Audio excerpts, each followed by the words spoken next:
Good afternoon, everybody. What is going on? I am jeffgrantMEDIA, and this is the long-term review of the Parkhurst The Richmond Waxy Commander boots. Now, Parkhurst did send me these as a sample for review about 5, maybe going on 6 months ago now, and I have been testing these and using these ever since. I will say, up until about the past 3 weeks or so, when I got a couple more boots for review, I have been basically wearing these and another pair of boots as my primary footwear for everything, and I've definitely been leaning towards the Parkhurst. So I have got a lot of wear on these boots. And I have worn these in just about every situation I have found myself over the past several months. I've worn these daily to work, I've worn these out on shoots, I've worn these into the city, I've worn these to the farm once or twice. We've done like a pumpkin patch, or when we went raspberry or blackberry picking. So I've worn these just about everywhere, and I'm not gonna lie, I absolutely love these boots. That's why I've been favoring them. I love this Waxy Commander leather from the CF Stead Tannery. This is the Prairie colorway, which is currently not in stock, but Parkhurst makes 3 other boots that are in the same price range and are a very similar color. They have the Maraca Waxed Mohawk, that is $388. They have the Saddle Waxy Commander, that is $368. And they have the Golden Waxed Mohawk, that is also $388. And I believe these are the closest to what the Prairies looked like when they were brand new. And all of those other boots are the same Waxy Commander from the CF Stead Tannery. They're just a different colorway. So it's essentially this same exact boot, same build, same style. This is all the Richmond, but it's just a little bit different tanned leather. So some of my initial thoughts on this boot were that the heel stack was a little bit too high, and honestly, after I said that, like probably days after that, I didn't notice it anymore. So I was being incredibly nitpicky when I said that, because I couldn't really find anything bad about these boots. You can see I have worn them quite a bit because the heel does have some signs of wear. Both of them do. You can see it on the left boot as well, so you can see there is some wear there. So you can tell I am actually wearing the hell out of these boots. One of the big things that I love about this Waxy Commander leather is the fact that, I mean, it just looks stunning. This is patinaed really, really nicely. But early on, Duke, the dog, were walking. We were attacked by another dog that came out of someone's yard. And one of the dogs, I don't think it was mine, I think it was the stray dog. I don't remember at this point, it was a while ago, basically put a big, huge gash, more or less, in the toe of my boot right when I first got these. Now, I was pretty bummed about it, and I had some suggestions to re-wax and would probably take them out, and I was about to do it, and then I thought, I want to see how this leather is naturally going to age, because this waxy leather already has a broken-in look when you first get it. So as you wear it, it really breaks in, it takes on a character of its own, and it essentially covered up that entire scratch. There is a very, very minute mark that is still left over from the dog attack, but you have to be right up on that toe to see it. From a distance, you can't notice it. In fact, I had to like double check it was still there before I filmed the video, because I forgot it was there, because I can't even really notice it anymore. When I'm wearing these and looking down, I don't even see that. So the Waxy Commander leather, it looks amazing, brand new. It already has a patinaed look to it, but as you wear it, it not only takes on a good patina and character of its own, but it hides a lot of those deep gouges and scratches that would make a smooth leather pair of boots look a little bit beat up a lot quicker. So it's an amazing looking leather, and it also hides a lot of that abuse. Now, one of the things I wanted to really test these in, because it is a waxed leather, was how water resistant they are. And while I didn't walk into a creek, we have now gotten some snow, not a lot of accumulation. We had one day where at my house we had about 2 inches, but in higher elevations there was actually like 18 inches of snow. I did shovel, not with these boots. It was still coming down pretty good, but walking around the next day when it was warming up and everything was sloppy and slushy, I wore these boots, and you know what? I didn't get any water inside. So the leather shed the water really, really well.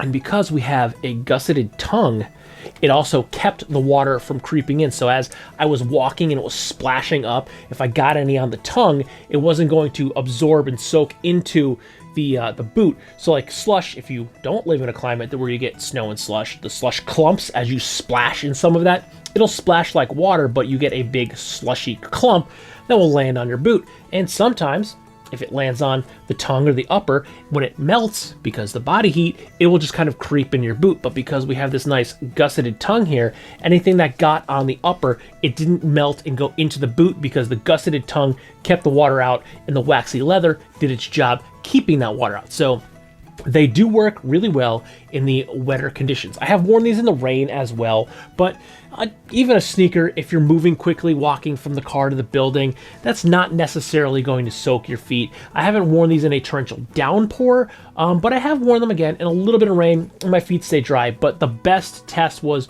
recently when we had that snow, not the day of the snow, the next day when it was like 45 degrees and it all started melting. That's when I really tested the weather resistance of the waxy leather, and it worked great. Again, feet did not get wet at all. Now, when I'm wearing these, I've been mixing up the socks that I've been wearing. I'm either wearing a thinner sock that has Miss Hazel Fantastic's face on it, or I've been wearing some medium weight boot socks because it is getting colder, so I have been wearing a little bit heavier sock. Let's talk about the fit while we're at it. So Parkhurst does recommend you size down a half a size from your branding size. Now, I originally went with an 8.5 because my branding size is an 8.5, and my original reasoning behind that was this is very similar to the Iron Ranger boot. So that's why when I went with my Parkhurst The Richmonds, I decided that I was going to go with my size that I knew fit me in the Iron Ranger, which is an 8.5. And I'm glad I did. The 8.5 fits me fine. I am a 9 in a sneaker, and generally in a boot, and on the Brannick, I'm an 8.5. So these are an 8.5, and they fit me great. They fit me perfect. And I didn't have much of a break-in period. They broke in pretty quickly. They were very comfortable. I think maybe one day I did a long shoot. We were outside, and it was kind of hot, and I was running around. I think I did have a little bit of a blister on my left pinky toe.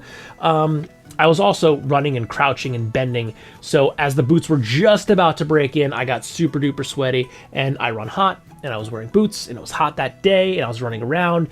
That's why I got a little bit of rubbing on my pinky toe, but I don't even think it turned into a full-form blister. I had that like pre-blister where you get that little bit of loose skin where it might turn into a blister, but it didn't quite turn into a blister, and like 2-3 days later it was gone. So that was it. That's the only bit of irritation I had at all wearing these boots, and now I wear them all the time. So the break-in period was very minimal. It was very quick. After a couple of days, they were basically broken into my feet, and I can wear them anywhere. So I have put these some long days into these as well.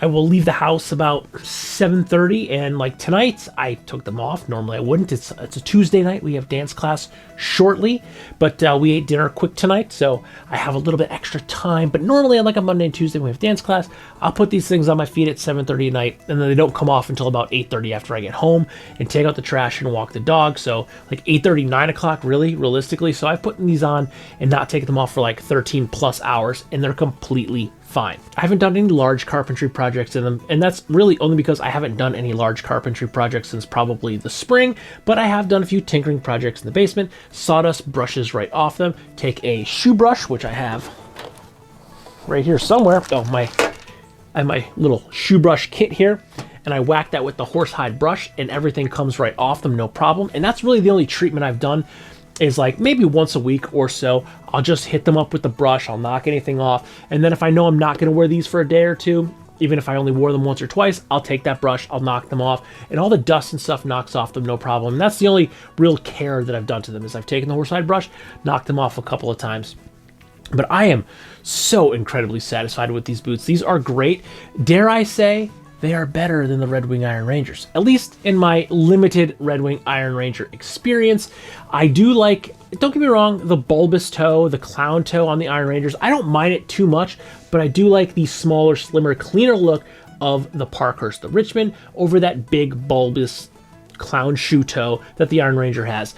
And I have only tried them on a couple of different times, a couple different styles, a couple different shops, and these did feel better right out of the box than the Iron Rangers did. So long term, they're looking good. Really, the only signs of wear are that the heels are a little worn down, and you can see the leather on the tongue has certainly taken on some wear from tying them. You see the marks. This is from the backside of the eyelets on the tongue, and that's really it. That's the only like major signs of wear, because even the toes, as I'm kicking something, they kind of look like that when you buy them, but they age so well that anything that really scuffs up on them, it hides it so well. So any big gouges like that dog claw that I took to the left toe right after I got them, it's completely hidden. So even after 6 months, or just about 6 months of use, this is still one of my favorite boots. I absolutely love this boot, and I have been certainly leaning more towards these than any other piece of footwear, even my sneakers. Hell, I started wearing these excessively when I first got them, and that was still in the warmer months, and I generally don't wear boots a lot in the warmer months because I run hot. I wear a lot of sneakers. I wear Chuck Taylors or Vans quite a bit because I get so hot, so I don't like to have leather boots on because I just get too warm. But I love them so much, I just wore them. And the fact that they are unlined, it does help to wear these a little bit in the warmer months because they are unlined, so there's not that extra liner or insulation in them to make me sweat a little bit more. But yeah, even wearing these in the warmer summer months have been great. These boots are looking fantastic. I like the patina they're taking on. They certainly do have a little bit of blue. You can kind of see it here. Is it coming through? Probably not. It's really hard to see. It just looks like a dark spot. But there's a little bit of indigo that's crocking from some of my pants, mostly my my Ironheart 634 SIIs because they're indigo warped and the indigo weft. So the indigo weft, which is the inside of the jeans, which is normally white, there's this dark blue indigo. So that does crock and rub off on some of my boots. And I do wear those pants quite a bit. So a little bit of crocking, and that's about it. A little crocking, a little bit of heel wear, and just your average wear from the leather breaking in on the tongue. But these things are great. They're super comfortable.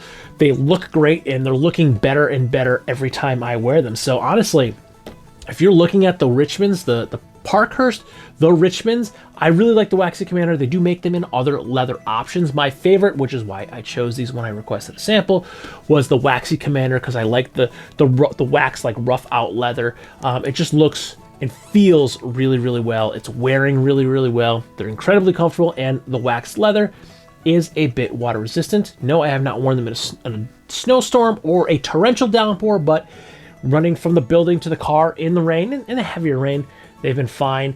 And walking around in the sloppy slush after a couple inches of snow fell, my feet stayed incredibly dry. So yeah, I love these boots. They're a great, comfortable boot.